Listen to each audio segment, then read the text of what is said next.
Assalamualaikum warahmatullahi wabarakatuh. Perkenalkan, nama saya Sabrina Isa Putri dengan NIM 85978392 Prodi S1 PGSD. Baiklah, pada video kali ini kita akan melakukan uji karbohidrat sederhana menggunakan bahan-bahan yang mudah ditemukan di rumah. Kita akan menggunakan betadin sebagai pengganti lugol untuk menguji atau mengetahui apakah makanan tersebut mengandung amilum atau padi. Berikut alat dan bahannya. Yang pertama, kentang. Selanjutnya, biskuit, telur rebus, putihnya saja, tepung terigu, margarin, tahu putih, apel, pisang, gula pasir, dan nasi. Setelah kita mempersiapkan beberapa sampel bahan makanan di dalam piring, maka selanjutnya kita akan melakukan langkah baku. Di sini sudah saya siapkan betadin sebagai larutan penguji. Yang pertama yang harus kita lakukan adalah meneteskan 1-3 tetes betadin pada masing-masing bahan makanan yang sudah saya sediakan. Kemudian kita akan mengamati perubahan warna apa yang akan terjadi. Jika warna betadin berubah menjadi biru kehitaman, berarti bahan tersebut mengandung amilum atau padi. Akan tetapi, jika warna tetap coklat kekuningan, berarti tidak mengandung amilum atau padi. Berikut percobaan yang akan saya lakukan. Saya akan meneteskan 1-3 tetes betadin ke dalam makanan yang sudah saya pilih. Yang pertama saya akan meneteskan pada kentang. Selanjutnya pada biskuit, telur putih, tepung terigu, margarin, tahu putih, apel, pisang, gula pasir, dan terakhir nasi. Sudah saya teteskan ke dalam masing-masing makanan sebanyak 3 tetes. Selanjutnya kita akan menunggu selama 10 menit ke depan untuk melihat perubahan yang terjadi. Ini dia perubahan yang terjadi setelah ditetesi betadin. Yang pertama, kentang dari kuning menjadi sedikit ada kehitaman. Selanjutnya, biskuit coklat jadi ungu kehitaman. Selanjutnya, telur putih jadi coklat. Selanjutnya, tepung terigu putih jadi biru kehitaman.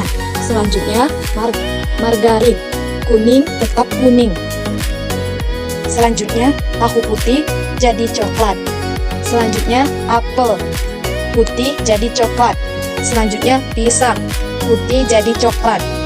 Selanjutnya, gula pasir tetap kuning. Selanjutnya, nasi menjadi ungu kehitaman.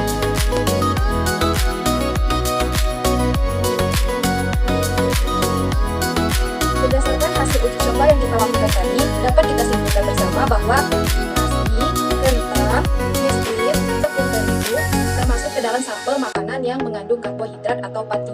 Sementara pisang, apel, margarin, gula pasir, tahu putih, telur termasuk ke dalam makanan yang tidak mengandung karbohidrat.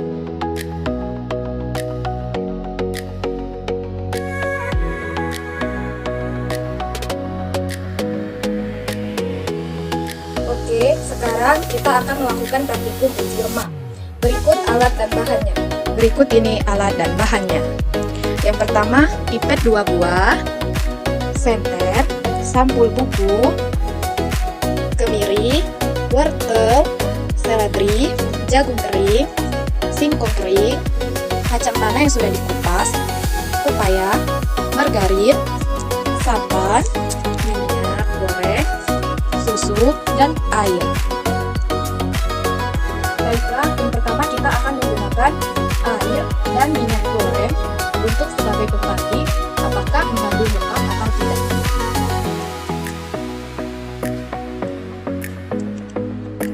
Yang pertama air 1 tetes. Selanjutnya minyak goreng 1 tetes juga. Nah, ini dia hasilnya yang kita gunakan untuk sebagai pembanding air dan minyak goreng. Kita akan tunggu selama 10 menit ke depan untuk melihat hasilnya. Selanjutnya kita akan lanjut ke bahan makanan yang lain. Santan,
tidak meninggalkan noda. Selanjutnya, minyak goreng meninggalkan noda. Selanjutnya, wortel tidak meninggalkan noda. Selanjutnya, kemiri meninggalkan noda. Selanjutnya, santan meninggalkan noda. Selanjutnya, pepaya tidak meninggalkan noda. Selanjutnya, kacang tanah meninggalkan noda. Selanjutnya, singkong kering tidak meninggalkan noda. Selanjutnya, susu meninggalkan noda. Selanjutnya, jagung kering tidak meninggalkan noda. Selanjutnya, margarin meninggalkan noda. Selanjutnya, seledri tidak meninggalkan noda. Baiklah, begitulah